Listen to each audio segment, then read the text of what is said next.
wala tabaghadu nínú hadithi kan Ànábì ní ẹ má máa bínú síra yín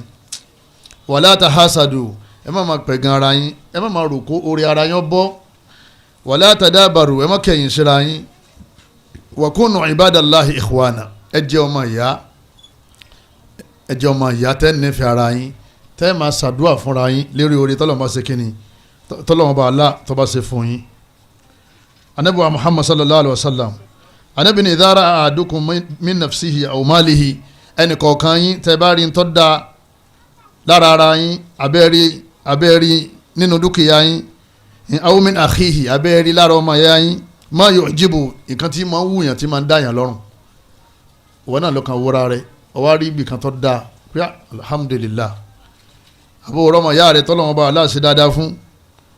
nǹkan yẹn wá wù wọ́n náà Ànábì ní falyad'u lahu bil baraka Ànábì ní sàdúà fún kọ́lọ́n falbarika sí nǹkan náà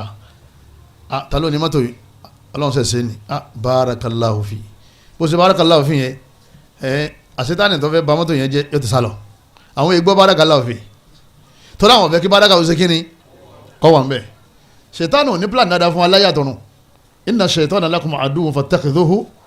aduwwa ọlọ́run bá ní ọ̀tá yín ṣètán ẹmú lọ́ta o bí o ṣe ní mọ́tò yìí máa dáa àjànú tó wà ń kàràkàrà ó ti máa bínú ipe mọ́tò lọ́dà mọ́tò tá a fẹ́ kọ́ da ẹni yẹn gan àfẹ́kẹ́rì rẹ̀ ọ̀dà tọ́ọ̀bù ní barakallahu fi kó fi kán àlìjànú lápá yóò sì dìde lẹ̀ yóò sì ba mọ́tò náà jẹ́ tọ́lọ̀ ń bá fẹ́ bẹ́ẹ̀ ni wọ́n pè ní Alaee saham ọ̀fà ni ọba ti wò kán báyìí tó wáwò